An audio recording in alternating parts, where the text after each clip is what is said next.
All right, let's jump right into this explainer. Today, we're unpacking a pretty sharp insider critique of the current state of the Democratic Party.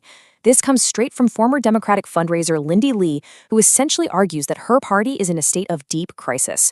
We're going to break down her claims impartially, looking at the numbers, the internal fractures, and exactly why she believes extreme policy shifts are costing the party its biggest donors. To make sense of it all, we'll map her arguments out across four main themes: the shrinking big tent, the financial disparity, cultural and ideological shifts, and finally, the prospects for 2028.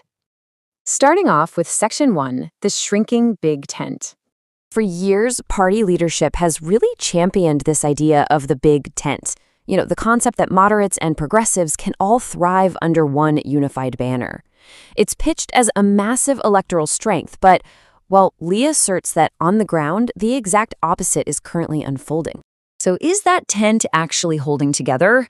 According to Lee, no. It's not just fraying, it is actively collapsing. She points out that moderate Democrats are openly clashing with Democratic socialist candidates, and she even highlights longtime strategists like James Carville, who have publicly threatened to just walk away over what they see as an extreme leftist lurch. And, it's absolutely crucial to understand where this perspective is coming from. Lindy Lee isn't just some outside observer.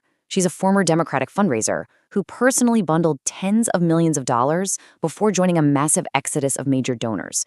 Her critique comes directly from the financial engine room of the party. Which brings us right into Section 2, the financial disparity. Lee points to a glaring red flag here. The Democratic National Committee is currently over $2 million in debt. For a major national party, operating in the red is, well, it's disastrous, and she places the blame squarely on a total lack of accountability, specifically calling out multi-million-dollar payouts to celebrities that she says have completely eroded trust with the donor class. To really put into perspective how dire she thinks this is, Lee claims the DNC was so strapped for cash, they literally had to leverage their own physical headquarters as collateral just to secure a $15 million loan. To major donors, that's not just a temporary cash flow issue, it's a glaring symptom of institutional failure. Now contrast that debt directly with the Republican National Committee. Lee points out that the RNC is sitting on a massive, highly advantageous war chest of $130 million. In the business of elections, cash on hand dictates literally everything, from ground operations to advertising, and this disparity is just monumental.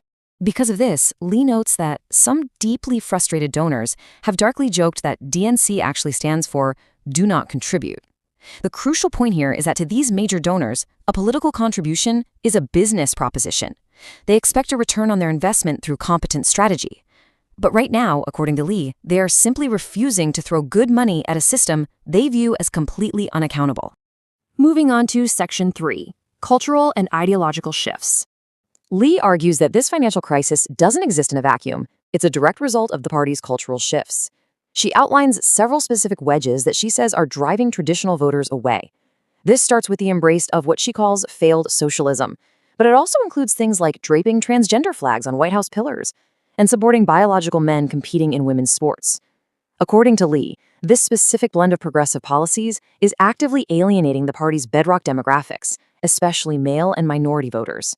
She puts this pretty bluntly. She says that for voters who operate on what she terms common sense and who fundamentally view America as the greatest country on earth, the current platform has simply become untenable. It's no longer just a policy disagreement for them. It's a perceived disconnect on fundamental patriotism. All right, our final theme, Section 4, Prospects for 2028. This deep structural and cultural frustration naturally leads into Lee's dire predictions for the next presidential cycle. When looking at potential 2028 candidates, she systematically dismisses basically the entire roster. She believes Kamala Harris alienates big donors and holds hypocritical climate stances.